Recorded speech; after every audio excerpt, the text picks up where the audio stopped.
सर्वच माझ्या भूमिकेशी तुम्ही एकरूप आणि प्रामाणिक आहात यात संशय नाही. आता पुढचा विचार सांगतो मी की आपल्याला हे जे आंदोलन आहे, जरी आझाद मैदानात 10 मार्च 2026 पासून महाराष्ट्रातल्या वारकरी, शेतकरी, विविध संघटनांनी पाठिंबा दिला असल्यामुळे विविध संघटनांच्या माध्यमातून म्हणा आपण की आपण संतांच्या प्रती असणारं जे काही कर्तव्य आहे, विशेषतः तुकोबारायांच्या प्रती असणारं कर्तव्य, मी असं म्हणे की तुकोबारायांसारखं स्पष्ट आणि परखड सांगणारा साधू या जगाच्या पाठीवरती झालेला नाही. सगळे सिद्धांत जे महाराजांचे आहेत त्या सगळ्या सिद्धांतावरती आज चळवळी महाराष्ट्रात उभ्या आहेत.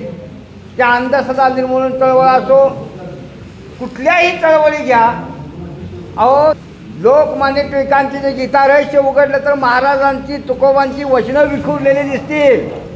पदोपदी तुम्हाला गीता रहस्यामध्ये सुद्धा, किंबहुना ज्यावेळी इथं भारतात ख्रिश्चन मिशनरी आले, ज्यावेळी त्यांनी गाथा पाहिली आणि या भारतामध्ये, महाराष्ट्रामध्ये तुकोबारायांची गाथा प्रकाशित करणारे हे कोण होते? ख्रिश्चन धर्मगुरू होते. त्यांनी पहिली गाथा महाराष्ट्रात प्रकाशित केलेली आहे. त्यांना एवढी गाथा भावली आणि त्यांनी विचार केला, जर गाथ्याच्या अभंगाप्रमाणे प्रभू येशूंची जर आपण अभंग गायले तर येशूसुद्धा सगळीकडे अशा प्रकारे, म्हणजे विठ्ठलाचा जो महिमा संतांनी, नाहीतर तुकोबारांनी म्हटलं, अरे देवा तुला कोण विचारतोय, आम्ही तुला मोठं केलेलं आहे. तसं येशूला मोठं करण्यासाठी त्या अभंगातून काय प्रेरणा मिळेल का? म्हणून त्याने अभंगासारखे काव्य ख्रिश्चन धर्मगुरूंनी रचली. लक्षात घ्या, म्हणजे या जगद्गुरू तुकोबारायांची प्रेरणा या विश्वामध्ये कुणी कुणी कशी कशी घेतली आहे पाहायला गेलं तर फार मोठा इतिहास आहे. आज जगद्गुरू तुकोबारायांचे जो गाथा आहे, अभंग आहे, तो विश्व साहित्य कोशामध्ये, लॉग मन प्रकाशननं विश्व साहित्य कोशात 3ऱ्या खंडात गाथा प्रकाशित केलेला आहे.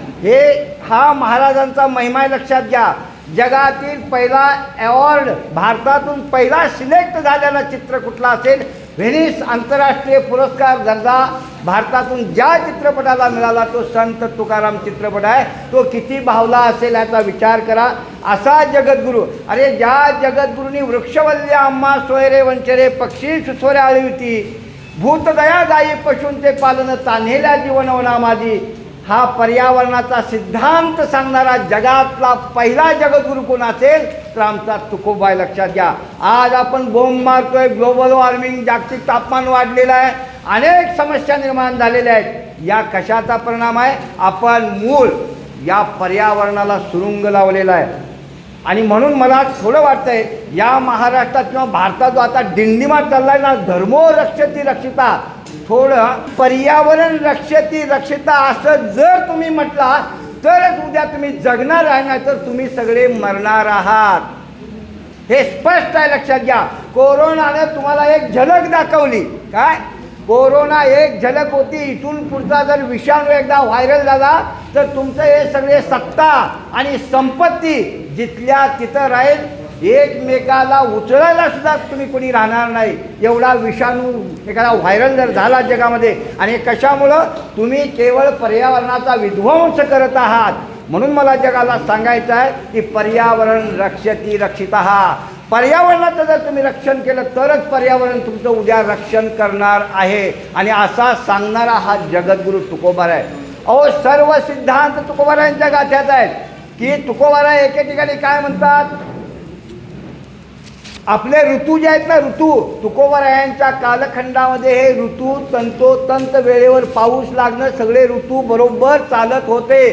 पण तुकोबारायांच्या सिद्धांतात कसे आहेत तुम्हाला सांगतो की महाराजांचा मळे झाकून या करती पेरणी कुणबियाची वाणी, हे तुम्हाला माहीत असेल. ह्याच्या पाठीमागे काय सांगायचं आहे?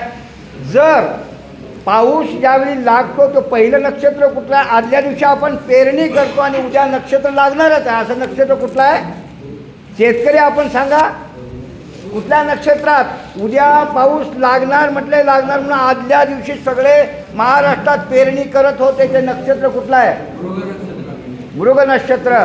आणि मग तुकोबारायांनी सांगितलेलं आहे असं की लक्षात घ्या, आज जर कोणी आपल्या घरातला गेला असेल मेंबर, तर तुकोबाराया सांगतात ते मडच झाकून ठेवा. का? हा आज गेलेला आहे. आपल्याला जर आज नाही पेरणी शेतात केली तर वर्षभर उपाशी मरायची पाळी येईल. आपलं पीक ज्याला म्हणतो ते उज्ज्वल येण्यासाठी तुकोबाराया म्हणतात आज आपल्या घरात पेरणी करत असताना कोणी गेला असेल तर ते मुळं झाकून ठेवा, पहिली पेरणी करून या आणि संध्याकाळी बोंब मारा, ते काय अंतिम क्रिया करायच्या करा. लक्षात घ्या, एवढा सांगणारा जगातला महान साधू. याच्यातून काय संदेश होता? पर्यावरण आणि ऋतुचक्र एकेकाली तंतोतंत चालत होता. आज तुम्हाला भरोसा आहे का? आज पेरणी केल्यानंतर उद्या मृग नक्षत्र लागणार आणि आमचं पीक येणार, ह्या ऋतूचा भरोसा राहिलेला सगळं बदललेलं आहे. आणि या बदलाला कारणीभूत कोण आहोत? आपणच आहोत. लक्षात घ्या. आणि हे सांगणारा मी विशेष प्रेम करतो पर्यावरणावरती. मी एका शेतकऱ्याचा पुत्र आहे. लहानपासून डोंगर दऱ्यात माझं वास्तव्य झालेलं आहे. पण तुकोबारायांची वाणी मला विशेष भावल्यामुळे मी कॉलेजचं जीवन सोडून या भंडारा भामचंद्र घोराळेश्वरमध्ये 83 नंतर माझं अखंड वास्तव्य झालं. महाराजांचं मी रोमरोमात चिंतन सगळं भिनवलेलं आहे. अनु रेणुया थोकडा तुका आकाश आहे एवढा. अरे देश काल वस्तू भेद मावळला, आत्मा निर्वाळला विश्वाकार. तुकोबाराने जर विचारलं, महाराज तुमचं जन्मगाव कुठलं, प्रांत कुठला? अरे तुकोबारायांची ही भूमिका आहे आत्मानुभूतीची. देश काल वस्तू भेद मावळून गेला, आत्मा निर्वाळला विश्वाकार. एवढी विश्वात्मक चैतन्याची अनुभूती घेणारा हा साधू, अणु रेणुया थोकडा तुका आकाश एवढा म्हणणारा.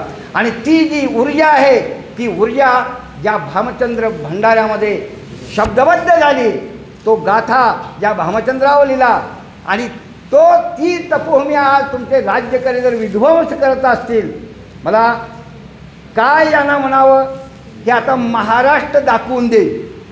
खरोखरच आज महाराष्ट्र इथे आलेला आहे की प्रत्येक जिल्ह्यातून तुम्ही आलेला आहात, मला आनंद आहे.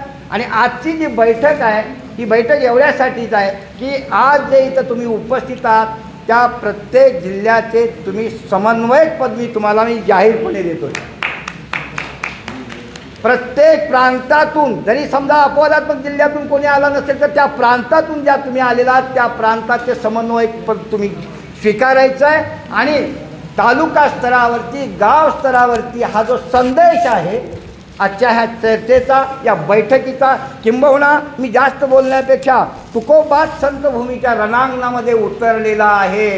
आणि हा तुकोबा आता पाडाव केल्याशिवाय शांत बसणार नाही या राजकारण्यांचा.